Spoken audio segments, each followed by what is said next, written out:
Good Sunday coffee.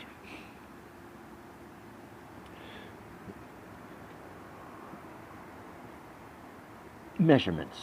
Again, I keep going back to this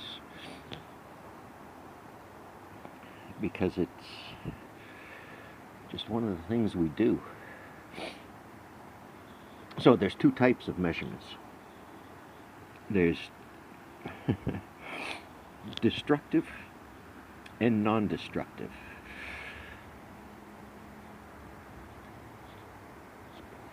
If you use a ruler to measure something, that's not destructive. You didn't have to cut it up or take it apart. You just put the ruler beside something and look at the units on the ruler, and poof, millimeters or inches. So it's just something we do. The hummingbirds are chirping at me this morning. I haven't been sitting in this chair in a while, so I've upset their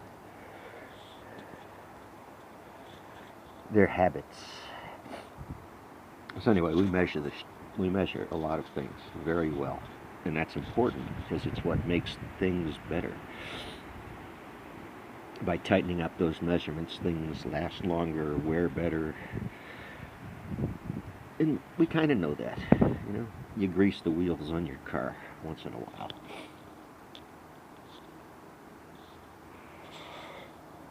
So these measurements, that ruler I just mentioned, is traceable back to an institution, a standards institution. Now in the U.S., measurements go to the National Institutes of Standards and Technology, NIST. It was formerly the National Bureau of Standards, and at that time, that's who I kind of reported to, I guess.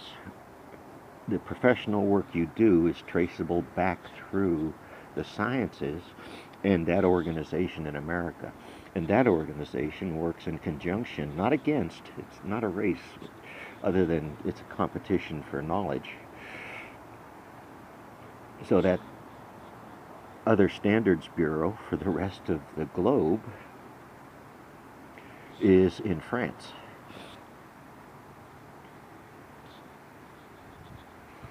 And they do different things. But like in America, as example, the standard for mass or weight is a platinum bar, a very well known and characterized platinum bar. But in France, their standard they're working on ends up being a perfect sphere of silicone molecules. 1 mole. What's a mole? 6.022 times 10 to the 23rd, maybe? Correct me, I don't think that one's right. So,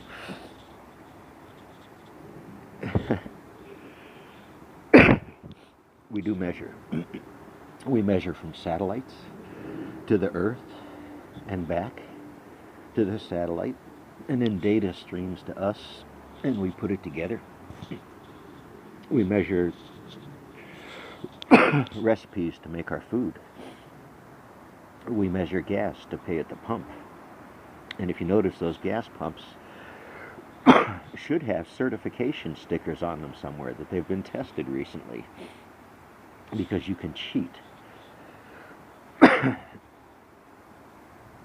And people do.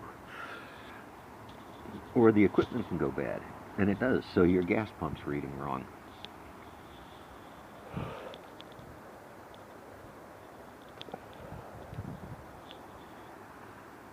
So boy, I haven't gotten halfway through my usual time, and I haven't even gotten near what I wanted to talk about.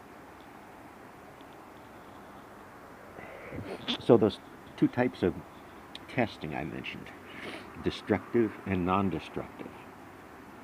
Two types of measurements, destructive and non-destructive. An X-ray is a non-destructive test method, and you can X-ray metal, you can X-ray the human body, you can X-ray whatever you want to X-ray if you have an X-rayer. those energies pass through something, and we know how to measure them on the other side. One of the things we used in the oil field, non-destructive test instruments, is a through-wall gamma detector. So you have a gamma radiation source. In this case, it was cesium. I believe. I forget what the sources were. Holy cow, it's been a long time. I'd have to go look it up. And on the other side of that high energy source, you put a gamma detector, which was a scintillation crystal detector. And then you run pipe between the source and the detector and look at the detector values, and it tells you something. That's a form of non-destructive test. Destructive test would be I take that piece of pipe and I cut it apart and I send it to a metallurgy lab, and they do physical tests on the materials like tensile strength and whatever else they want to do. But they have the materials to take apart and dissect. They've destroyed the original source, so that's a destructive testing technique. The non-destructive is the most varied and most interesting. Non-destructive testing includes equipment that is pumped through a gas pipeline or an oil pipeline, any type of pipeline, sewage pipeline, some type of huge sensor array. Camera is a sensor. Will be put down through the pipe, or in the case of deep well drilling, a scintillation detector, noise, just speakers themselves. They're going to listen to the earth itself downhole with a series of detectors, seismic detectors, audio detectors, which is seismic basically, VLF detectors, kind of below human hearing stuff. Earthquake sensors, slow wave sensors.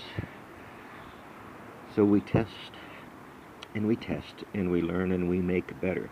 And there's a key, better, improvement. I thought that's mostly what America was about, is taking the best and the brightest ideas and making them work, ignoring the labels around those best and brightest ideas, for better or worse, right?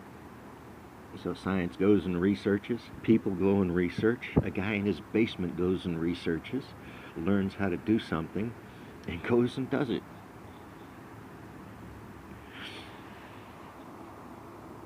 Testing, non-destructive versus destructive testing, is a part of the coursework. Good coffees. Thank you all.